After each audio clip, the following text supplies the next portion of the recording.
Hello and welcome. The Purdue Institute for the Study of the Iranian World welcomes you to another episode of our podcast, Legacies of Ancient Persia. Join us as we further explore the many legacies of ancient Persia and its relevance to global patrimony.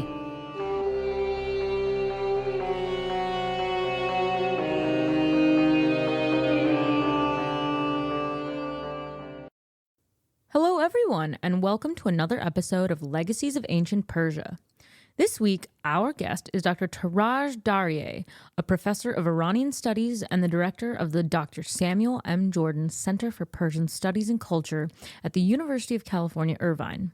In this episode, we discuss the big Sasanian Empire question that drew him into the field of Iranian studies, who the Sasanians were and what we can thank them for, a look into the Sasanian economy and famous battles, and the resources available now and potentially in the future to aid the study of the Sasanian Empire.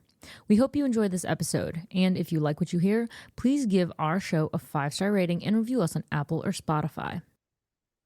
Excellent. Well, thank you so much for joining me this morning. I'm pretty excited to get into this conversation, but I would love to start you with what I hope is an easy question, and that's, when did you get into Iranian studies? When did you discover this love for ancient history? Hello. Yes, thank you, Lexie. I came into the field of Iranian studies and history of pre-modern times rather late. It was maybe the second or third year of undergraduate school at university that I began moving from modern into the past. So it's sometimes professors that pique your interest and make you do these things. And I think I had one of those or two of those. Well, that's always good. I mean, it's wonderful to have inspirational professors. I definitely had more than one as well who pushed me to explore things. And so once you were introduced to this world, did you find it overwhelming? Like, did you say, oh, there's like so much here, I don't know where to start? Or was it pretty easy to just pick some place, start there, and then Yeah. I had begun, my interest was in revolutions in Latin America and comparative with the Middle East. That was what I started. And then I thought, oh, 19th century history is so much more fascinating. And then when I had these professors, I sort of just went back. But my question and my interest was so specific that it did not bother me. And as time goes on, I am realizing how vast this ancient history is. And I think none of us can really master any of it. My specific question was, how did the Sasanian Empire fall? It's something that I should say that probably 90% of the Persian speaking but Iranians sort of grapple with. But at some time and point in time, you become interested in other things and what larger questions.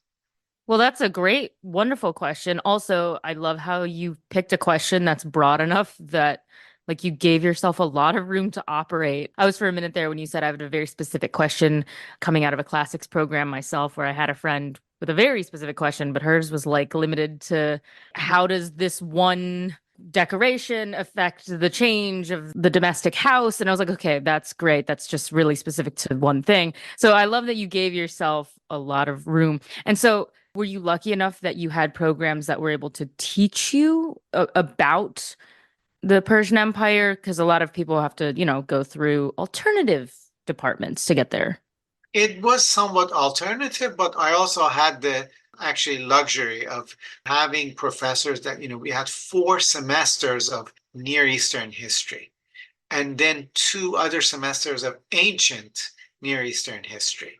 And so there were a lot of classes that covered not a specific question, but wide expanse of areas and time, which was really good, I think, to give you some perspective. But my questions seemed to be just mine and was really important for me. And during my undergraduates, I was just reading to see what has been written and learning to distance myself emotionally to a question that has quite an important significance, for a variety of reasons. Yeah. I mean, it's fascinating how how much is out there, but also how hard some people have to work to access the resources or the education, and how some people are a bit luckier than others. So it's really across the board in terms of all the people I've ever had the pleasure of speaking with. I swear I don't think I ever get the same answer twice. So you had this very specific question, but I want to kind of go back and just ask, what was it about the Sasanians that drew you in, as opposed to, I think, for people who kind of know Persia but don't really know Persia, I think it's more common, right, that people would know the Achaemenids or something and say, let's just do that. So what was it about the Sasanians? Yeah, I have a two-part answer to this. The first part is, of course, more emotional, just being from Iran and, the political atmosphere after the revolution that, you were thinking, so what happened? How did the Muslims gain victory? What is the consequence? What happens if it hadn't? How did it happen? And so on. I think that was the main issue that I think I came in with. And now I forgot the second part of my answer. I forgot the question in the sense of trying to answer the second part of it. I'm sorry. No, no worries. I mean, I think it's yeah, I mean, whether we realize it or not, I think yeah, a large part of kind of our upbringing, the culture, and sort of the influences on us definitely influence what within big fields that we're interested in. So, I mean, the Sasanians were the last of the three big ones. So, That's the other reason. Now I remember you take courses here.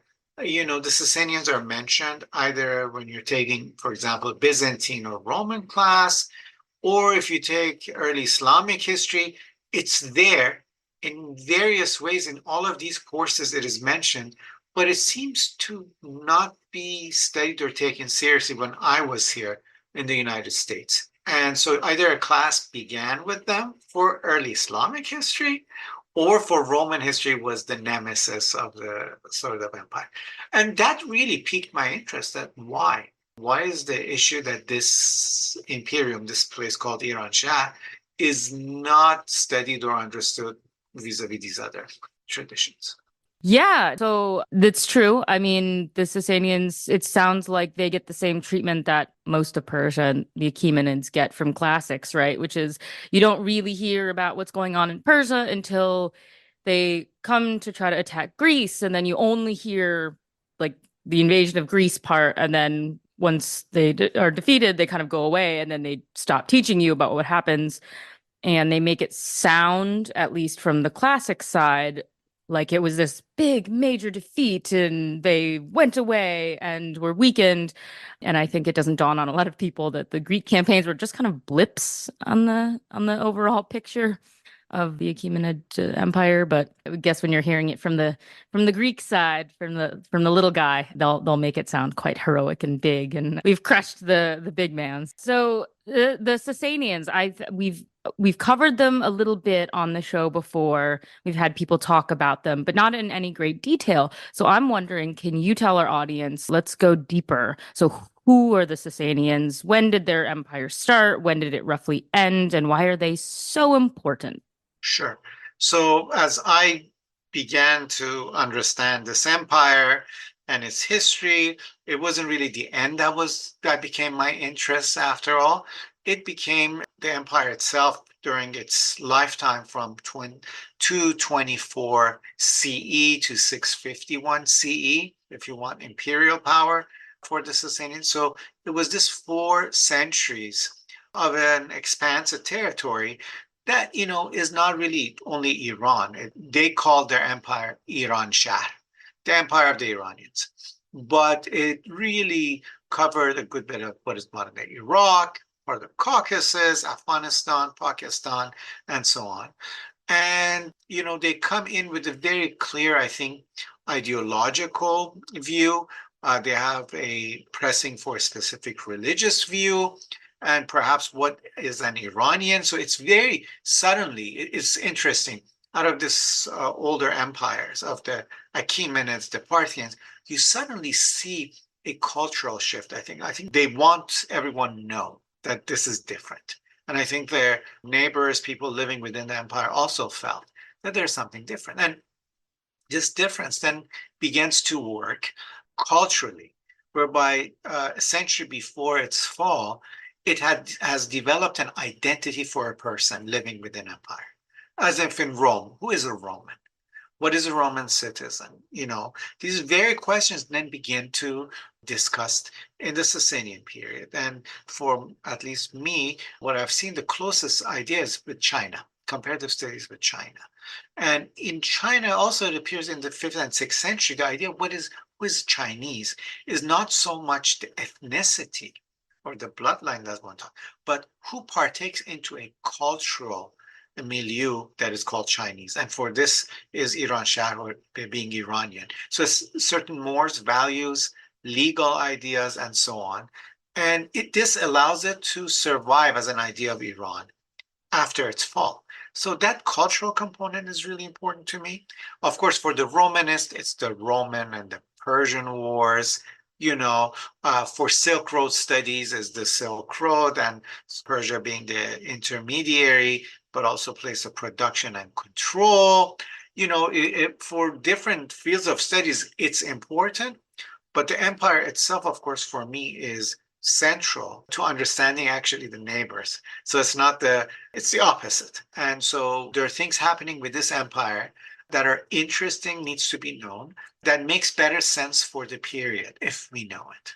And who would you say is, it's so hard to pick one, so maybe I won't pick one, but I think, people are familiar with some of the more famous Achaemenid kings. So who would be the people we should know if we want a quick sort of rundown of who's who in importance during the Sasanian period? I think the first two kings, Ardashir, the founder of the empire, and his son Shapur, who really established the empire and checked Roman aggression in the Near East and let the Romans know that things have changed. And so they're important. Ideologically, they leave us one of the longest inscriptions, Shapur, explaining who they are, what they stand for. And then I think, there are other important kings such as Narsen in the 4th century, who also has left us a long inscription, but it's Khosrow I in the 6th century, and then Khosrow II in the 7th century, towards the end of the empire, which bring about not only a cultural efflorescence, but ideas of legality, law, king's law versus religious communities, and then really the reforms and then expansions. These 4 kings, I think, or 5, really stand out. And out of curiosity, do you have one favorite above all others, or no? Is it too hard to choose?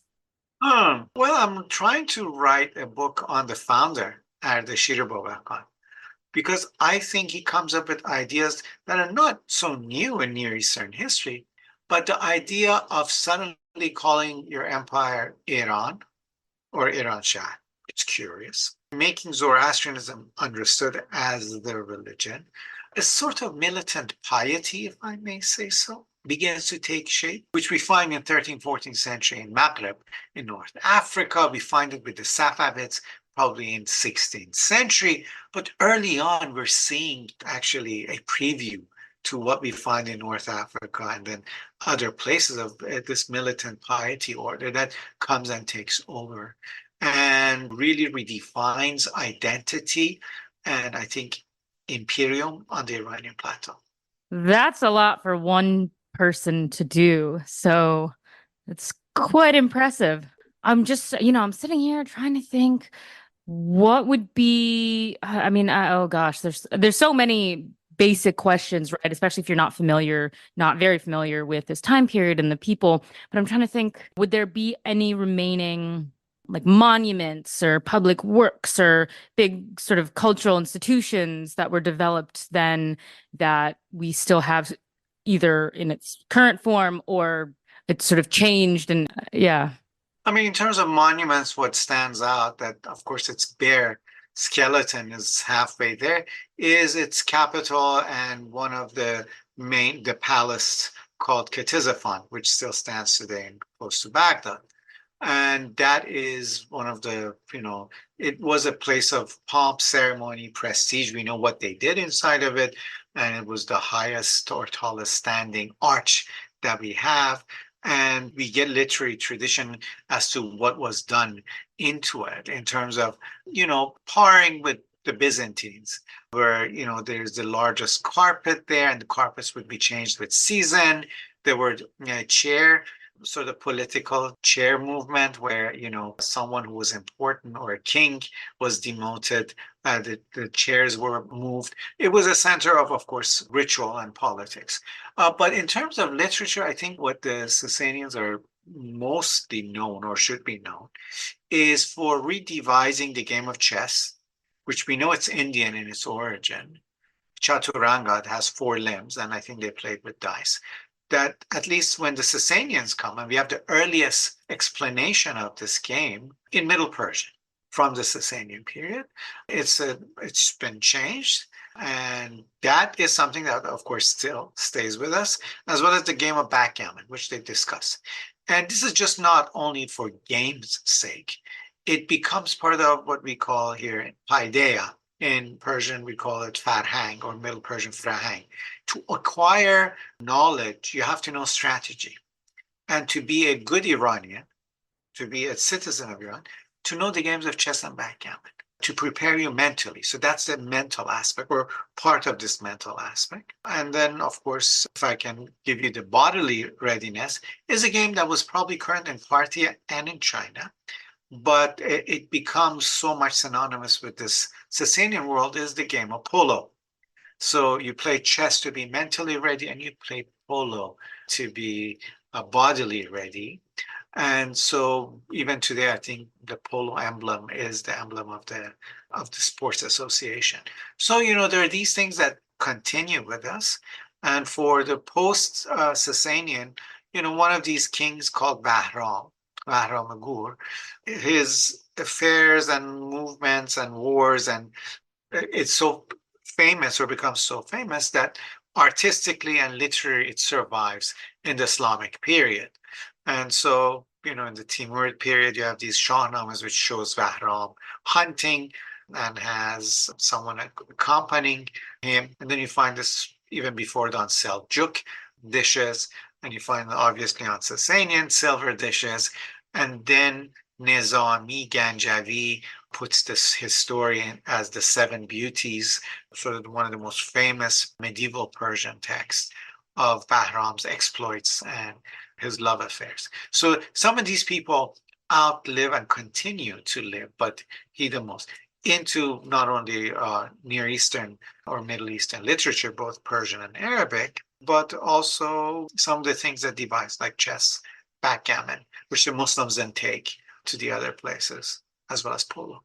I learned so much because I am an avid chess player, but I really confess I knew nothing about its long and illustrious history other than I just like playing the game. I think it's fun. So, and then I don't play backgammon, unfortunately, and I don't compete in polo tournaments, but wow. Okay, I have a new appreciation for both of them. Absolutely.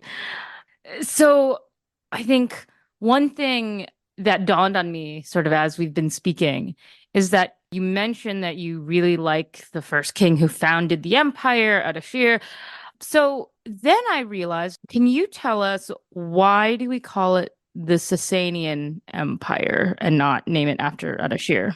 Sure, absolutely. It's curious that we don't hear from Ardashir, but Sasan seems to have been the progenitor of this dynastic tradition, according to a later epic tradition associated with Ardashir.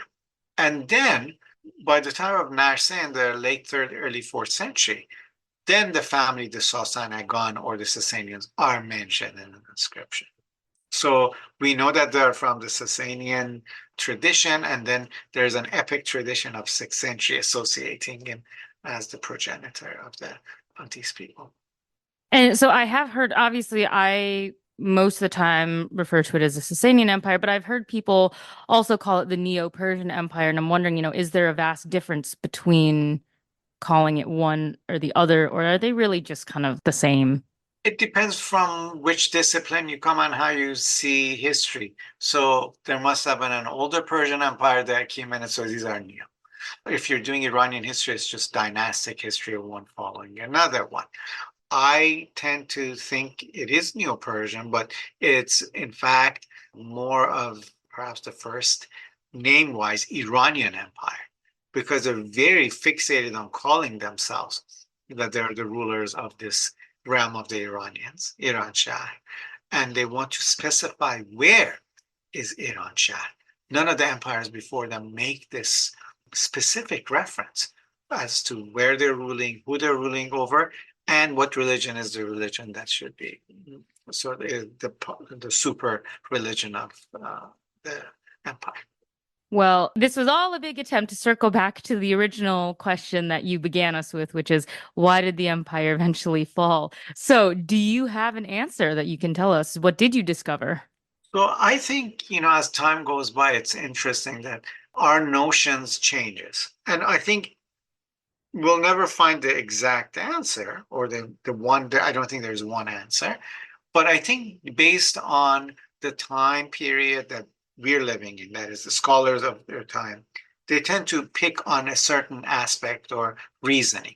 And I think now that the variety of disciplines of early Islamic history, conquest literature and textual studies and criticism, we tend to, I think, give several reasons.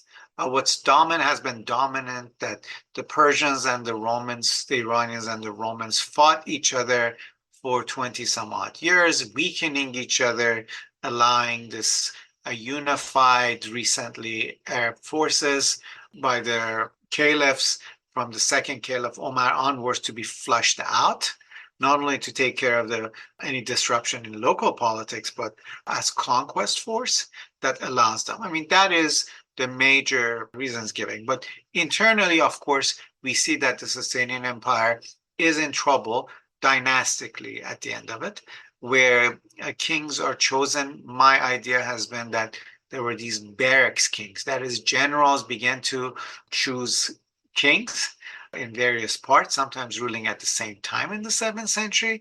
So there is a kind of breakup of the prestige of the Sasanian Empire.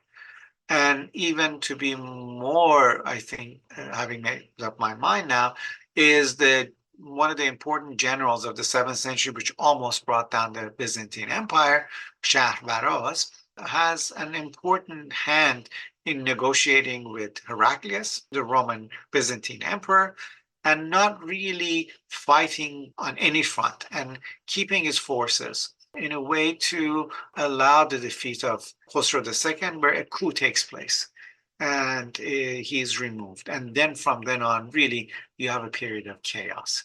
And I think the local nobility, the son of the king, and the generals are playing power politics. And that internally, I think, destabilizes the empire. It's so interesting how when you look at the falls of empires throughout world history, yeah, there never seems to be one overall thing. It's always the mixture of several things that sort of weaken them internally and then they kind of collapse on themselves. And then, of course, you always get the standard kind of, and then there were coups happening. And then someone decided that this person wasn't doing a good job and then decided, I want to be in charge. So I guess I should have maybe had the expectation that that's probably the answer. I don't know. I thought maybe there might be something else. But yeah, it's fascinating. So one thing that I believe I read somewhere, I can't remember, so you'll have to confirm this or deny it. I think I saw you do have some interest in numismatics or ancient economy. Is that right? Yes, when I was finishing, I was in graduate school, I received a fellowship to go to the American Numismatic Society. And there you learn the importance of coinage. And then for economic history, for numismatic history, and so on. And my student just recently, Mark Grodoni, came back last summer from the ANS. He had a fellowship who was working on Khosrow's coinage. So this continues in some ways. And it opens up to of course, your eyes. Every time you do a new field, it helps you better understand the whole. And that's, I think, what is important. I am not a numismatist per se to look at variations of dyes and so on. But what does that tell us for understanding of the way the empire works, the way economically it operates, and so on. It's part of the jigsaw puzzle. Yeah, for sure. Well, I mean, having any interest in sort of the basics of numismatics, of course, we can't all be experts in being able to, look at a coin and then point out exactly why it differs from the coin next to it. That's a lot, and you would actually have to be a numismatist. But having this broad sort of understanding of it, though, and having looked at it, I'm curious a little about the Sasanian economy. I think when we think of the ancient world, there's definitely periods where you think of, oh yes, they had money, they had coins, things were made out of gold in some places, silver in others, bronze in others. And but at this time as well, a lot of ancient economies I know were basically run off of farming and agriculture and other things. But as you mentioned, the Sasanians had trade and other relations with places like China, and so I'm assuming that the Silk Road would have come into play. So can you tell us a little bit about how the Sasanian economy kind of worked? Did they use coins and like the trade of goods? Was it mixed? Was it isolated to certain places? So one thing that, of course, is interesting is that the Sasanians minted both gold and silver, but mainly silver, but also copper in various denominations as well. So there seems to have been the development of an economy that is partly barter, but it seems to be monetary. And what they enforce that in some ways. And the silver coinage, the drachm of the Sasanians, becomes the recognized silver currency. And certainly in Asia, in some ways, it is the strong currency of the region. And one reason is that it tries to regulate trade from the very first king. To my mind, I just recently wrote an article, Ardashir brings down the caravan cities of Palmyra and Dura and others in order to disrupt the traditional trade from the Near East, these caravan towns and Rome through the Persian Gulf to India and beyond. They want, unlike the Parthians who just collected their taxes from this trade, they wanted to directly control. And so they established new ports. They are holding the trade. And then we find this very much in the Silk Road Wars in the 5th and the 6th century, where the Byzantines are trying to, of course, learn how to produce silk, but how to get silk from China. They can't because the Persians are blockading them. The Persian merchants are going to East Asia and buying any silk that is available. So the Byzantines can, and then they go to war over it. And not only the Persians with the Sogdians on the Silk Road on land, but also in southern Arabia, in Yemen and East Africa, where it's called the Red Sea Wars, where the Persians, as allies of the Arab Jews, are down there. And of course, the Byzantines are supporting the Christian Aksamites. But beside this sort of religious idea of maybe the two sides, but the reason that they're being supported is that I think the Persians also want to make sure that the Byzantines do not get a foothold on the edge of the Red Sea to be able to control the Red Sea trade. Okay, wow. That's cool. Okay, I guess I really didn't know much then because I would have assumed by then that the minting of gold would be the primary, I think, source for the money. So, huh.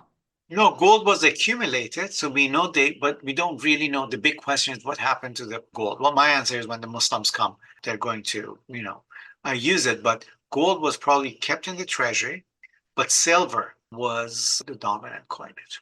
Okay, fascinating. Learned something new again.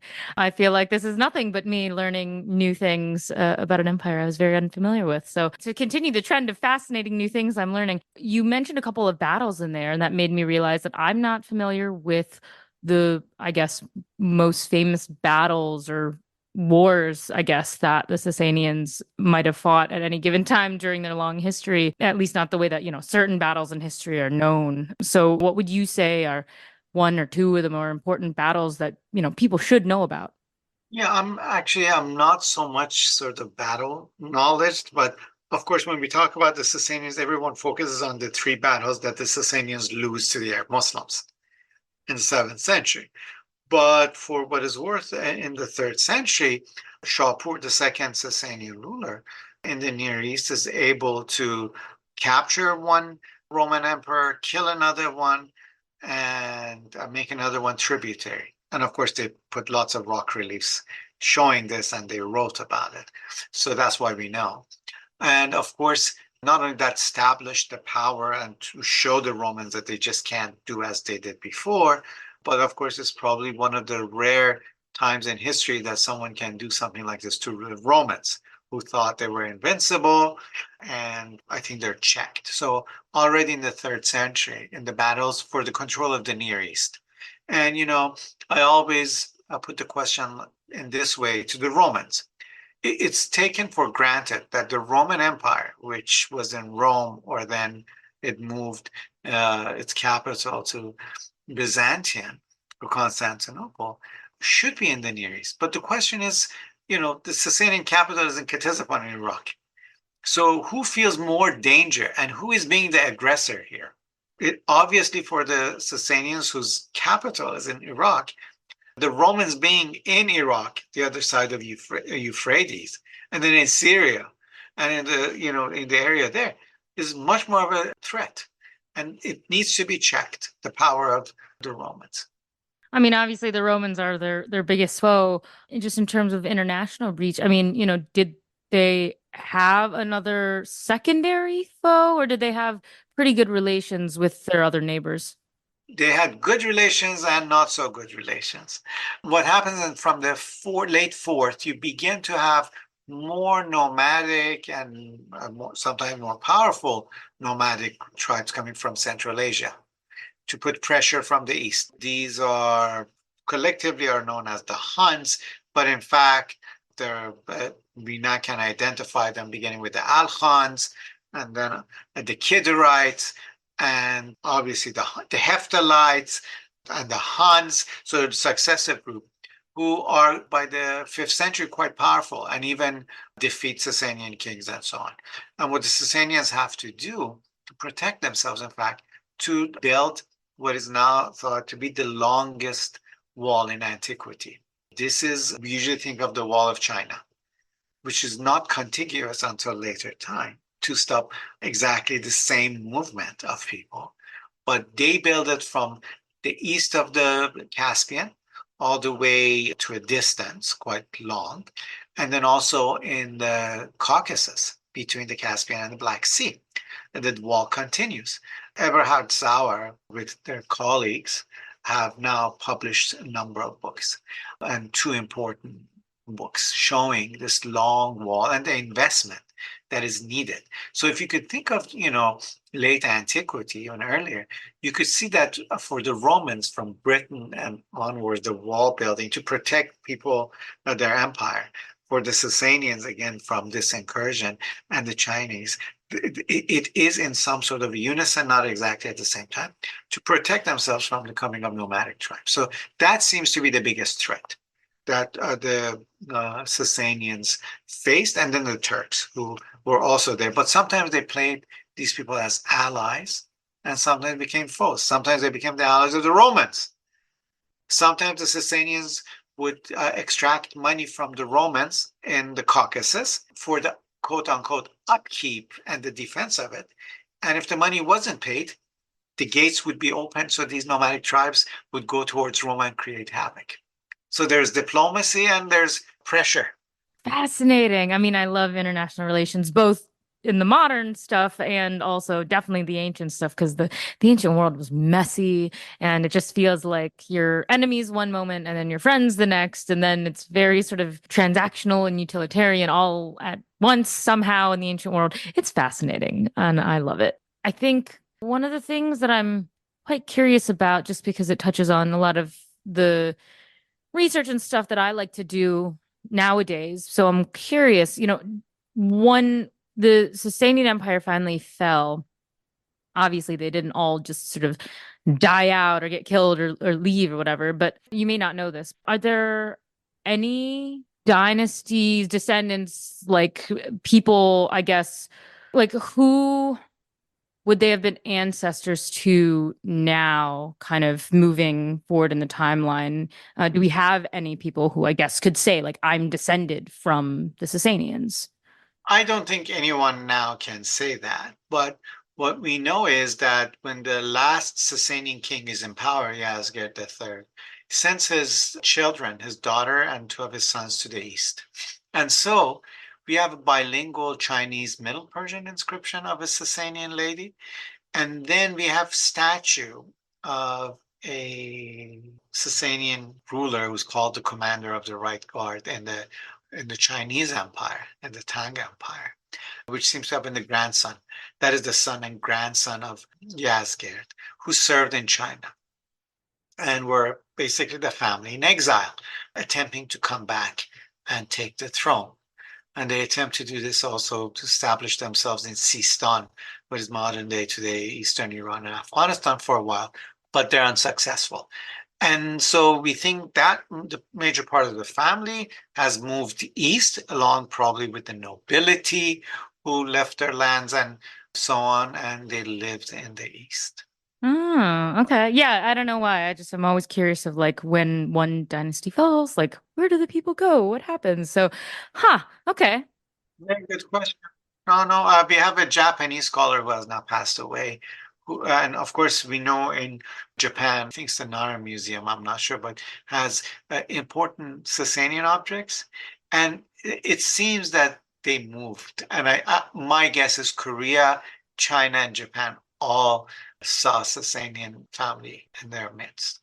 Okay. Oh, well, that's cool. I mean, hey, that's fun to know. We've had this now great conversation and I've learned so much. And I've realized, it's really a shame that I wasn't able to take a class on Sasanian history or any of this. And so for anyone who wants to study and really get into the nitty-gritty of Persian history, how can we do better? Like, what is it a resource issue? Is it just like what in your opinion do you think what can we do to like get this out to more people? Because I find it interesting and I'm sad that it had to come so late. So First of all, the podcast is really good. And I think this generation, the new generation, also is much more visual and they like to hear or see rather than read per se. It's quite interesting that resources is an issue. It's an empire that its sources are written afterwards or it's sort of afterward reflection on it. So that's one issue. Secondly, is the number of books written on the Sasanian Empire. When I finished school, was really standing, 3 or 4 texts having been written. And since I have finished school, I think now several others are written. And so I think we're getting a better sense of it, still compared to its Western neighbor. You know, every year you get tens of Roman history, not and so on.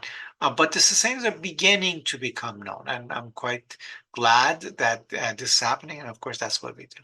I mean, based on what we've talked about, it seems like the Sasanians would actually make a really great subject for like a TV show or a film or something. Yes. Do you think, I mean, obviously neither of us are in Hollywood, but so maybe what seems obvious to us is not obvious to film executives. But if we were gonna, I don't know, just for fun, if we were gonna pitch to some movie creator, like this would be a great topic, a great introductory thing that we could do. Who or what would be a great starting place for a general audience if we were gonna introduce them through like a film or TV show? There are these medieval Persian texts, Khosrow Shirin, the story of Khosrow Shirin, which of course Nizami also has it. In the way it's a love triangle, I think that would be really interesting. But anytime I see some of Akira Kurosawa's film, the sensibility, the costumes, in some ways, very much reminds me of the Sasanian world. And so it has that kind of air and sort of epic to it.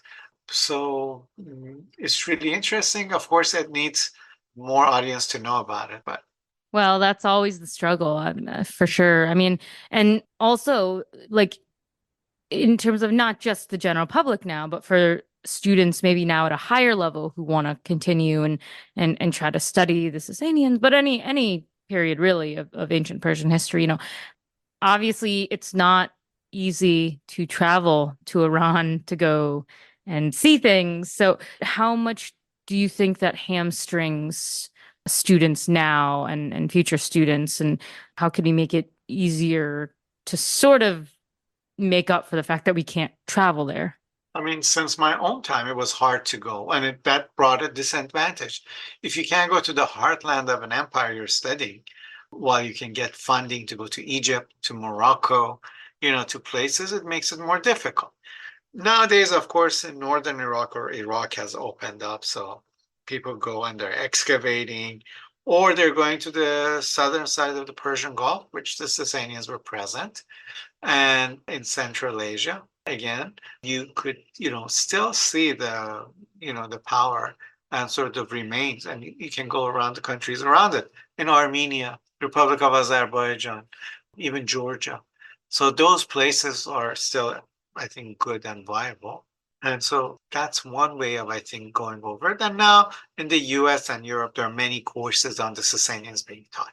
So that is really, I think things changed. That's good to hear. Although my impression is that a lot of like the kind of hub or at the center of if you want to go study the Persian Empire is here in Southern California. Yeah. I don't know, are there any other sort of hubs in the States that that students can go to, or do they really have to come here? I think if you want to do history, there are places, we have colleagues who are on the East Coast teaching and can do it and do it quite well. But, I think UCLA is really the center to do this.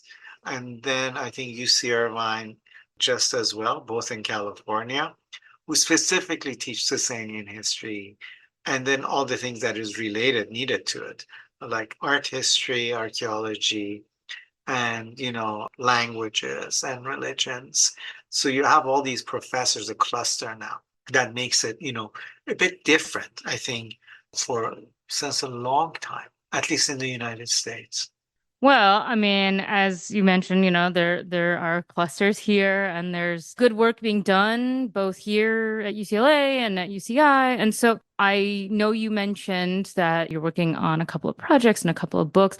Would you be able to tell our audience like what kind of projects you are working on and if people want to Sure. learn more about Sasanian history, but also just Persian history in general, what are the things that you're working on or that are happening that could be resources for them? So first, if you want to know about Sasanians, we have a web engine here at UC Irvine called Sasanica, Late Antique Iran Project, which sources, texts, images, and so on are there. During COVID, I had the time to write a little book on memory and history. That is how the Sasanians in antiquity saw themselves placed within this ancient Iranian history and how the images changed. So I'm hoping someday to get that out.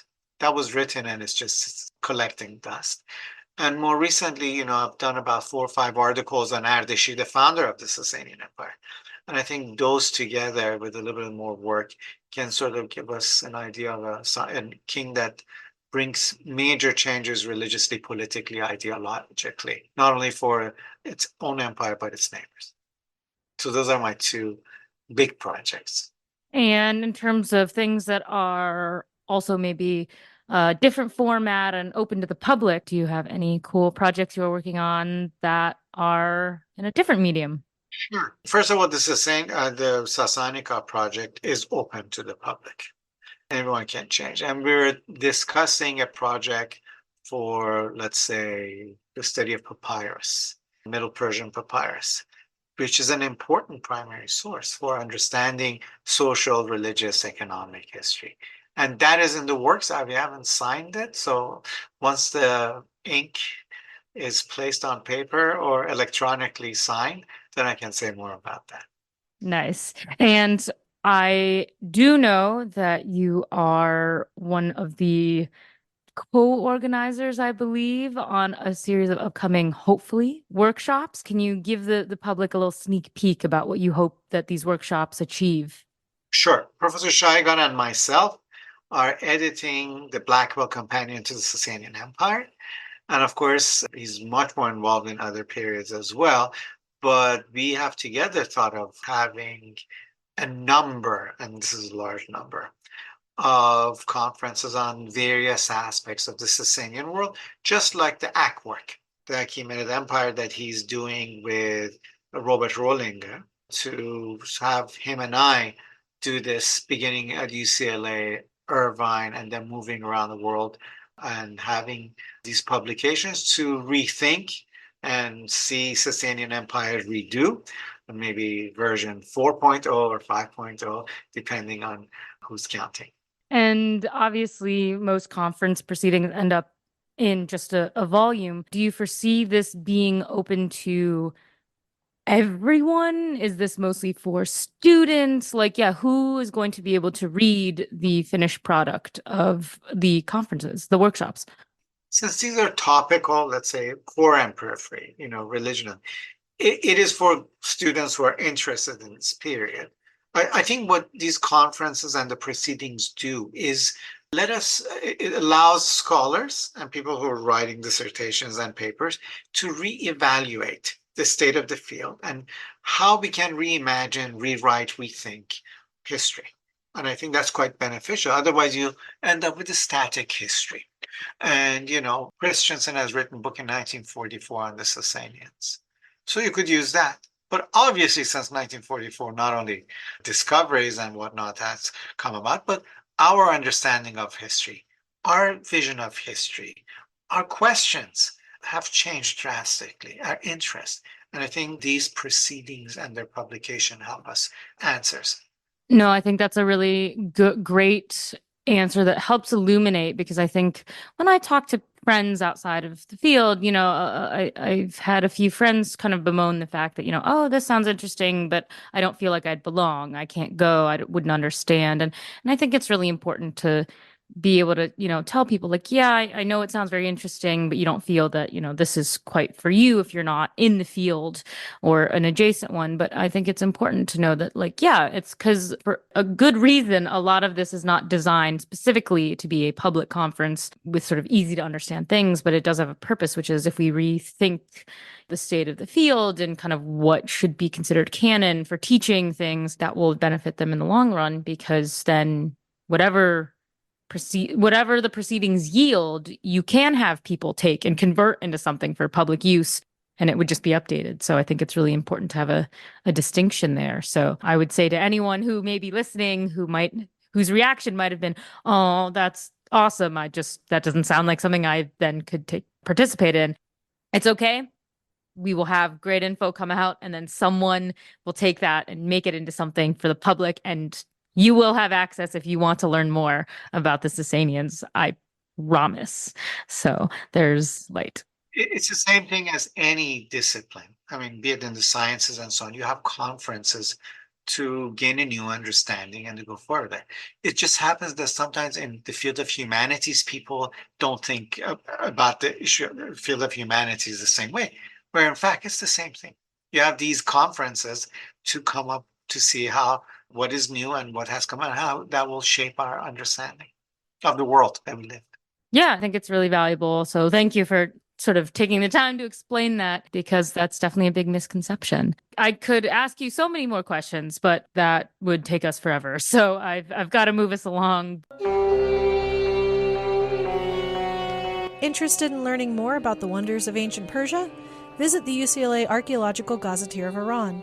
The Gazetteer digitally preserves famous locations, World Heritage sites, and lesser-known areas from all time periods of ancient Iranian history. You can explore using the interactive map, or visit the encyclopedic catalog for updates to the ever-growing list of archaeological sites. Visit www.irangazetteer.ucla.edu and learn more about what the Archaeological Gazetteer of Iran has to offer.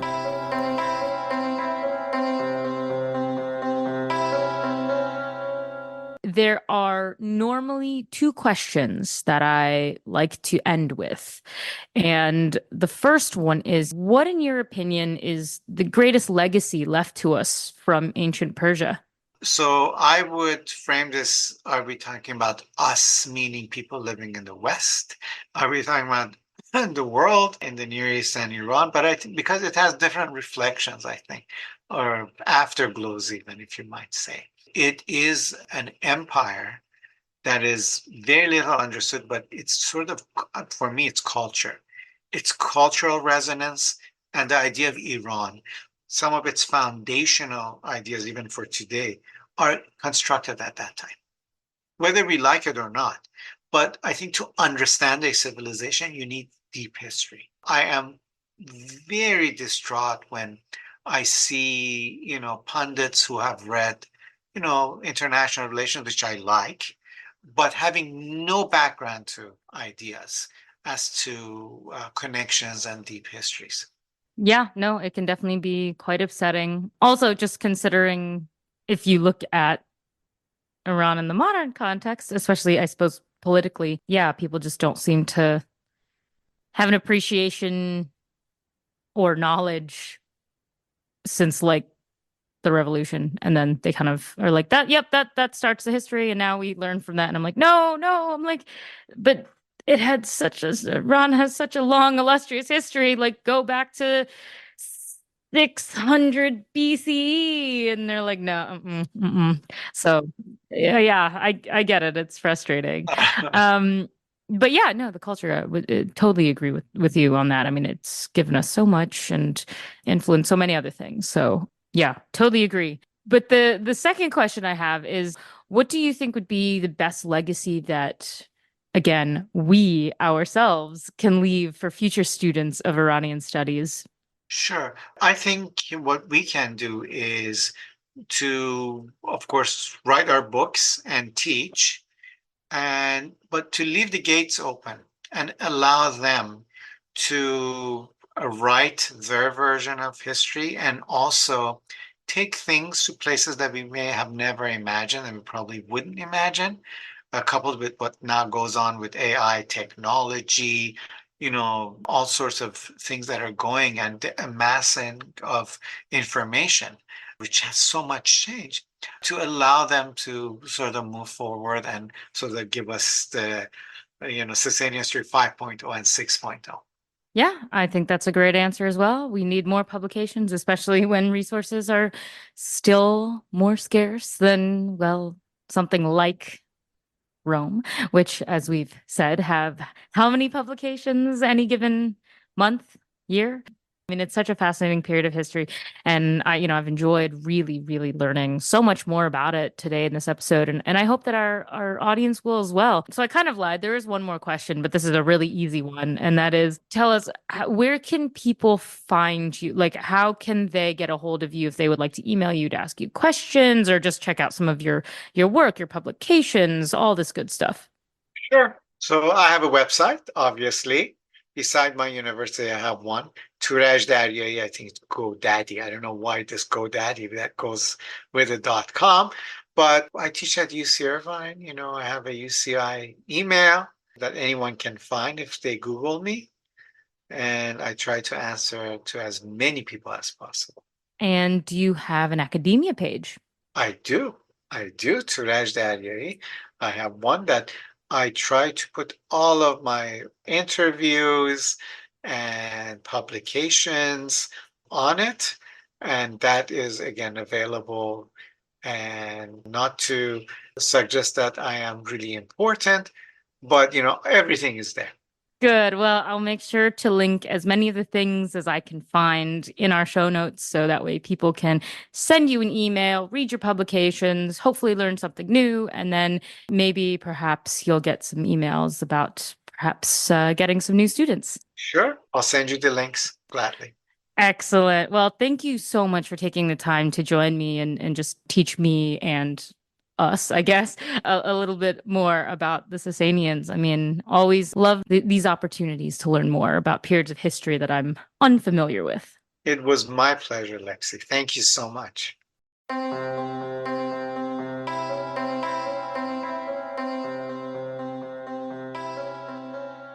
Legacies of Ancient Persia is a Portavood podcast production, hosted and edited by Lexie Henning, with select episodes co-hosted by Marissa Stevens.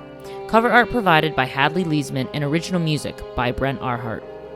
Established in 2017 as the premier research center for the study of ancient Iran, the mission of the Purdue Institute for the Study of the Iranian World is to engage in transformative research on all aspects of Iranian antiquity, including its reception in the medieval and modern periods, by expanding on the traditional domains of old Iranian studies and promoting cross-cultural and interdisciplinary scholarship. Thanks for listening to our show. It's available to stream on Apple, Spotify, or wherever you get your podcasts. Don't forget to follow us on social media at Purdue Institute and at Purdue UCLA, or visit our website, purdue.ucla.edu. If you enjoyed today's episode, please give us a 5-star rating and review us.